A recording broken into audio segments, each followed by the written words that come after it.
tidak bisa menyebutkan ada sebuah mobil Land Cruiser hitam yang datang ke lokasi, tidak dijelaskan siapa pengemudinya, siapa orang yang turun memberikan instruksi-instruksi, bahkan nomor mobil polisi Land Cruiser itu pun tidak diketahui.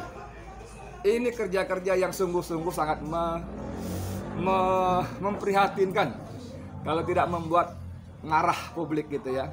Dan ternyata justru ini dari Tempo,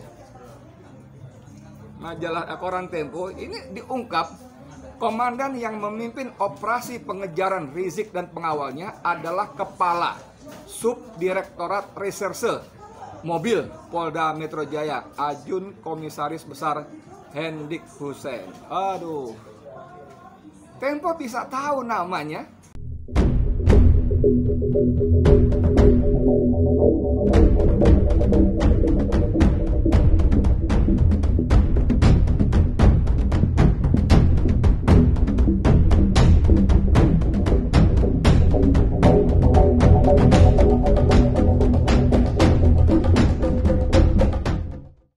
Bismillahirrahmanirrahim. Assalamualaikum warahmatullahi wabarakatuh. Saudara, dengan saya lagi Edi Mulyadi.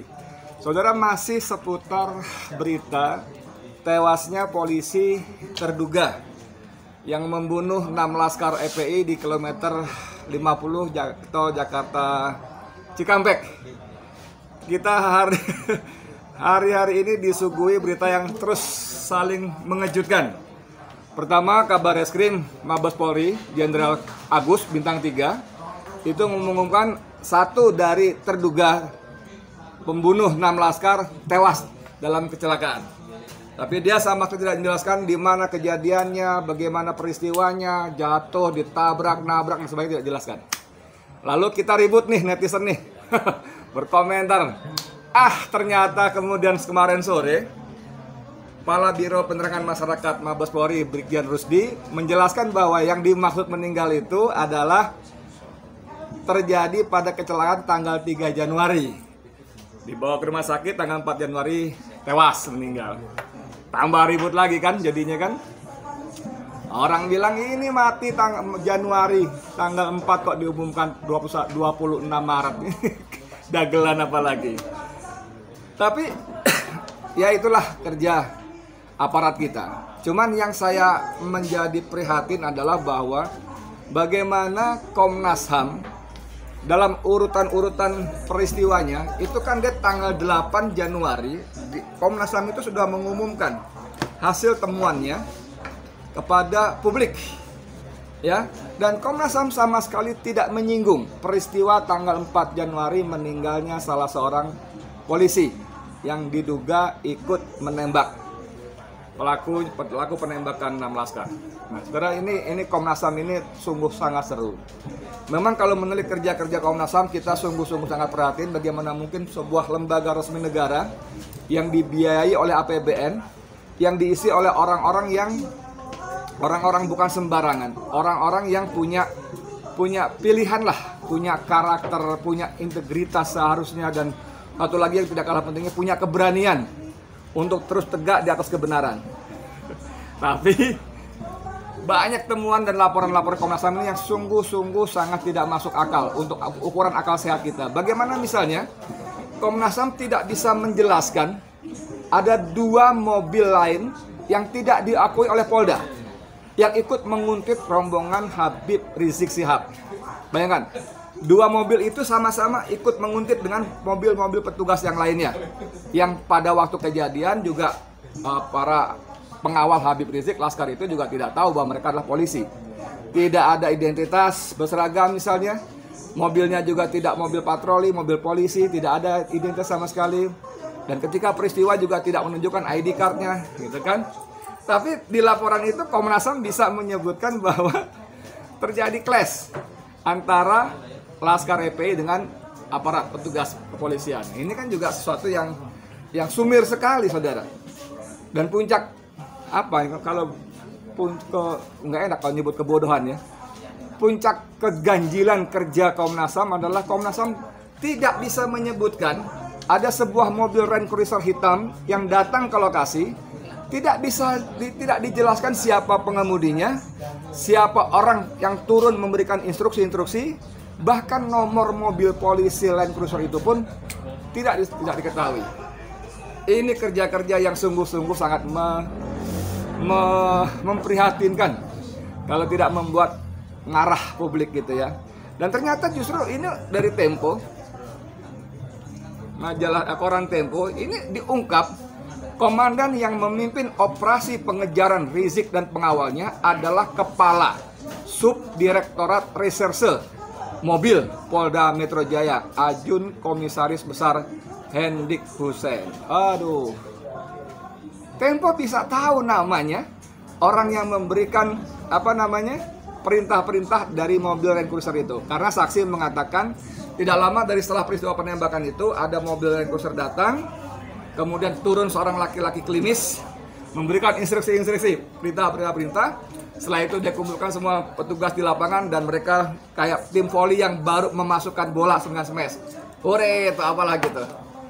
Aduh, luar biasa. Nah, ini netizen pun langsung menyambut berita Kompas dan Tempo maksud saya. Ini ada gambar kilometer 50 seorang laki-laki. Nah, killer commander. Waduh, ngeri nggak? Tapi saya tidak ingin terlalu bicara tentang polisi kali ini. Ya bisa saja nih AKBP Hendik Hussein SIK SHMSI melaksanakan tugas. Walaupun dalam pelaksanaan tugasnya ada overdosis ya.